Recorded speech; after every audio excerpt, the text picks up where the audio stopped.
Bonjour à tous et bienvenue aujourd'hui, l'épisode 6 de House of the Dragon. Et après cette ellipse de 10 ans, on peut dire que les tensions à Port-Réal ne se sont pas atténuées.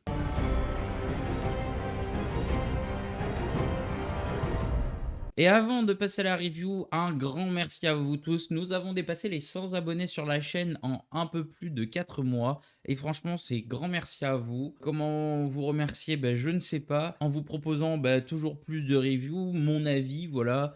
Je sais que c'est pas de l'analyse, c'est vraiment mon avis, moi, en tant que spectateur, et j'espère que vous appréciez. Je vous remercie et continuez à vous abonner, continuez à liker et mettez un commentaire sous cette vidéo pour me dire ce que vous avez pensé de cet épisode 6 de House of the Dragon. Bon, que penser de l'épisode? L'épisode était fort et intense.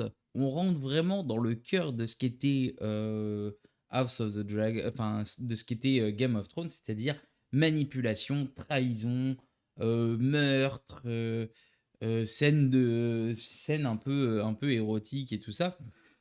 Donc on va passer un peu en review tout ça. L'épisode s'ouvre donc sur la naissance du troisième fils de Rhaenyra. Et il y a la reine Alicent qui exige que l'on lui présente immédiatement l'enfant. Et on comprend donc qu'elle souhaite vérifier la couleur des cheveux, euh, voir s'ils sont noirs comme ses deux frères avant lui. Bon, déjà, moi, il y a un truc qui m'a choqué dans cette scène, et toutes les femmes qui ont été enceintes et qui ont accouché pourront vous le dire. Ce que fait Rhaenyra, c'est-à-dire accoucher et traverser la moitié du château dans les 2 minutes qui suivent, c'est totalement impossible. Moi, personnellement, je suis père de 2 enfants. J'ai vu ma compagne accoucher les 2 fois. Jamais après, elle aurait pu traverser la moitié du château en marchant.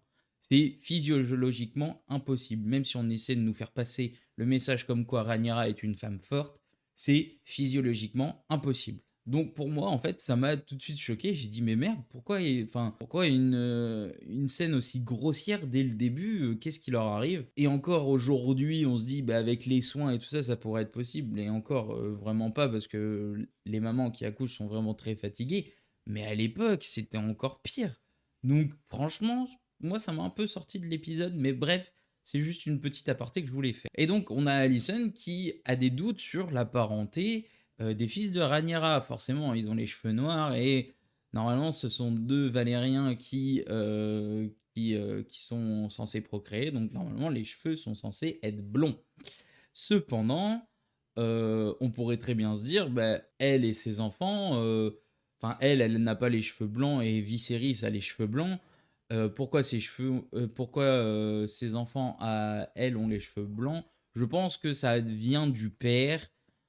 C'est vrai que c'est pas quelque chose qui est précisé, mais bon, si on fait un comparatif comme ça, il est vrai que la couleur des cheveux doit venir du père. Et donc, elle imagine plutôt que cette descendance viendrait donc de Arwyn Strong, qui est le fils de la main, parce que c'est Lionel Strong qui est devenu la main du roi suite à l'éviction de Otto Hightower, donc le père de Alicent. Pour autant, que ça soit Arwyn ou que ça soit Rhaenyra, les deux se gardent de l'annoncer officiellement, parce que forcément, confirmer que les 3 enfants sont des bâtards, au niveau de l'ordre de la succession au trône, ça foutrait un peu le bordel et ça donnerait le champ libre à Aegon, qui était le premier fils de Alicent et de Viserys que l'on a vu dans la série, et non à la descendance de Rhaenyra. On note également aussi que Sir Kristen Cole a désormais rejoint le parti de Alicent. On sent qu'il est totalement proche d'elle. Il sert à ses côtés en tant que protecteur personnel même. Et tous deux partagent le même avis sur la relation non conventionnelle de Rhaenyra avec Arwyn. Et même Kristen a des mots durs concernant Rhaenyra, avec la métaphore avec l'araignée, que j'ai trouvé vraiment poussée. Et c'était on sent que le mec a le seum encore de cette fêtège il y a 10 ans. Et, et on sent que le mec, maintenant, il est, mais vas-y, je vais lui pourrir la vie, quoi. Et il va réussir à le faire parce que euh, Kristen Cole va pousser Arwen à bout en suggérant que Jacaris et Geoffrey sont ses enfants lorsque Kristen euh, éduque les différents enfants à manier l'épée. Et donc s'ensuit une rixe où Arwen défonce la gueule à Kristen. Là, on retrouve un petit peu de sang, là, ce qu'on aime bien, un peu de violence. Et ça confirme donc à Kristen les soupçons qu'il avait sur la parenté des trois enfants. Suite à ça, forcément, ça fait pas beau de voir ça dans le royaume, et Arwen est démis de ses fonctions, et son père, donc, qui est Lionel, la main du roi, propose sa démission au roi qu'il va refuser. Lionel demande au roi s'il peut raccompagner son fils sur leur terre à Harrenhal, où Arwen du coup deviendra seigneur de Harrenhal et pour qu'il apprenne à être roi. Et cependant, ça va pas arriver puisque Larys, donc le frère de Arwen et le deuxième fils de Lionel, qui est lui aussi très proche de Alicent, va commanditer un incendie accidentel avec des truands, dans lequel Arwen et Lionel meurent tous les deux. Et on sent que Larys, il est pas là pour déconner. Lui, c'est simple. J'ai l'impression qu'il a une attirance quand même envers Alicent, et j'ai l'impression qu'il souhaite un peu s'approprier du pouvoir par le biais d'Alicent, laisser de faire en sorte qu'elle ait la vie, enfin que ce qu'elle souhaite se réalise, sauf qu'il va trop loin dans ses actions. Alicent aurait juste été déjà contente que Arwen s'en aille de Port-Réal et soit exclue. Et je pense qu'elle en aurait voulu en rester là. Et déjà, son côté manipulatrice pourrait nous faire penser à une Cersei de Game of Thrones, une Cersei 2.0. Après, on ne souhaite pas trop de similitudes avec Game of Thrones, histoire que l'on n'ait pas en fait une série miroir. Et c'est vrai que là où on va avoir une petite différence entre Cersei et Alicent, c'est que Cersei, elle, n'aurait pas hésité elle-même à aller tuer Arwen et à tuer aussi, Lionel, parce qu'elle souhaitait que Lionel s'en aille du roi, car lui étant aussi au courant de cette bâtardise qui était faite entre Rhaenyra et son fils.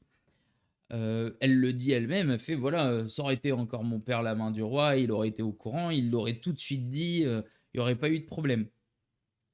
Et on sent que l'étau de ce manipulateur donc se resserre autour de la reine, qui, elle, au final, Alicent n'avait pas demandé à les tuer. Et on sent cette pointe d'émotion et de sentiment que Cersei n'avait pas, où elle n'aurait pas hésité à les tuer, et Alicent, elle, ne voulait pas les tuer, elle voulait juste que ils aillent très loin de Port-Réal et du Donjon Rouge. Ainsi, toute cette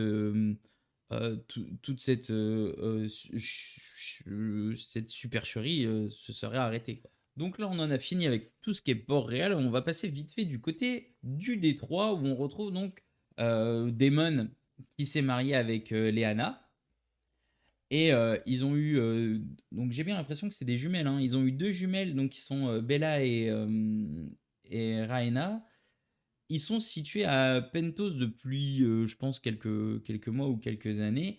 Et ils reçoivent une proposition du prince Pentoshi de devenir donc seigneur dans leur région, en échange de quoi ils pourraient utiliser les dragons si il y avait des attaques contre leur contrée. On a un démon qui considère l'offre, tandis que Laena, elle préférerait rentrer chez elle pour donner naissance à leur troisième enfant, car Laena elle est enceinte. Cependant, l'accouchement va très mal se passer, hein. Laena décide de sortir donc de son lit d'accouchement et de rejoindre sa draconne, à qui elle leur donne de la brûler vive.